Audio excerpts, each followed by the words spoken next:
Good afternoon, everybody. My name is Kevin Galt. I'm an engine company captain on the City of Fort Lauderdale Fire Department, riding on Engine 2, which is one of the busiest engine companies in the country. And I'm here to talk to you about the fog nozzle and the smoothbore nozzle, and why smoothbore nozzles are much more of a benefit to you out in the field on a first due engine company than the fog nozzle is. In addition to being an engine company captain, I'm also an instructor that's taught all over the country engine company operations and vent enter search. With that being said, I'd like to talk to you a little bit about the benefits of a smoothbore and what a fog stream has to offer and why there's a difference and what we can do to kind of work our way into getting this smoothbore added to our system if we don't already have it in place. When we talk about a smoothbore, this is what we're talking about.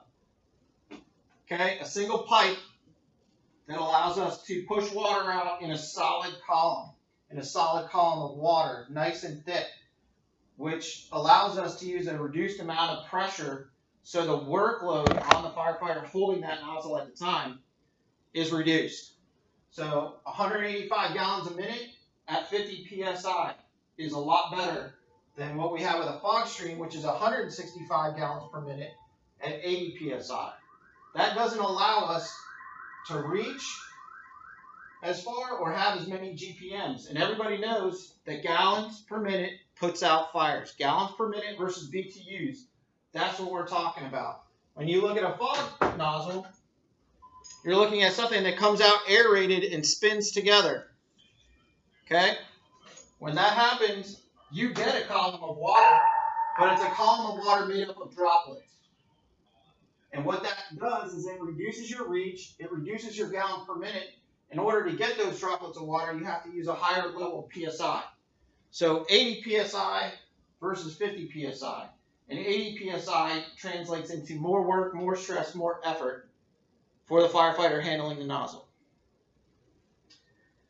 With that being said, we've given you a couple ideas. And then as an additional, when you look at this, you're talking about a solid column of water, and the usual reach on a smoothbore with that same gallons per minute and pressure is about 80 feet distance from the nozzle.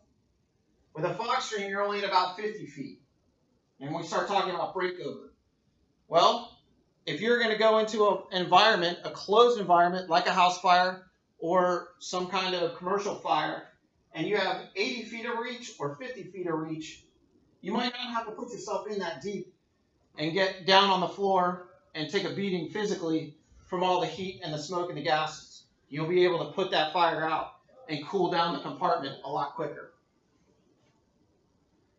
So why am I talking to you about this? Why am I bringing this to you? In my experience, 30 years, it has come to my attention that not everybody thinks like we do with the smoothbore versus fog debate. So what I'm doing is stepping out here in front of everybody and trying to pull more people into the smoothbore debate. How you do that? If you're interested, you go and do research. The best way to do that research is to get out in the field. When I say get out in the field, that means call your vendors that sell you your nozzles and your appliances, and you get a couple different ones. Then you go out and you stretch lines and you flow water and you see what works for you. And then you tabulate the data and confirm what I told you here, and or that it doesn't work the way I told you. Okay?